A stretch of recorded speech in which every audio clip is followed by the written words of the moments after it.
It's the Red Sox and Tigers on Monday night. We give you a smart money play next.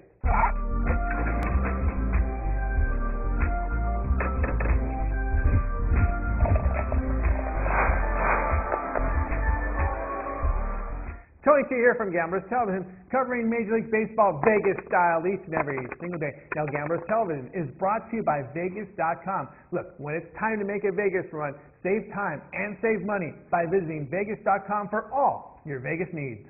All right, now it's time for our coverage for Major League Baseball. It's the Boston Red Sox, Matsuzaka, at Detroit Bonderman, 7:05 p.m. Eastern Time. ESPN will televise. Now, Daisuke has been outstanding for the Red Sox this season.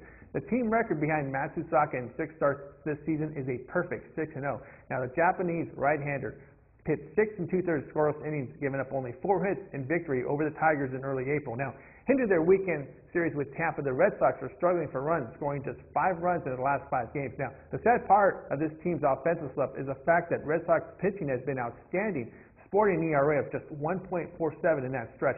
Now, Big Papi was slow out of the blocks. He's only hitting 196 this season. Now, Detroit has recovered after their terrible start, and they sit at 14-15 and only 1.5 games out of first place. Now, the Tigers swept the Yankees in their midweek series as their bats got hot, putting up 20 runs in those 3 games, but that was against Yankee pitching. Now, Jeremy Bonderman put together a really good start versus the Yankees, limiting New York to just 2 runs and 5 hits through 7 2/3 innings.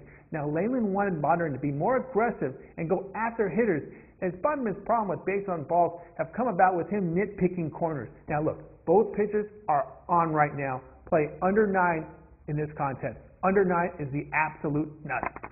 Be sure to visit and bookmark my television show page at www.gamblerstelevision.com for continuous Major League Baseball coverage for gamblers. Gamblers Television, get addicted.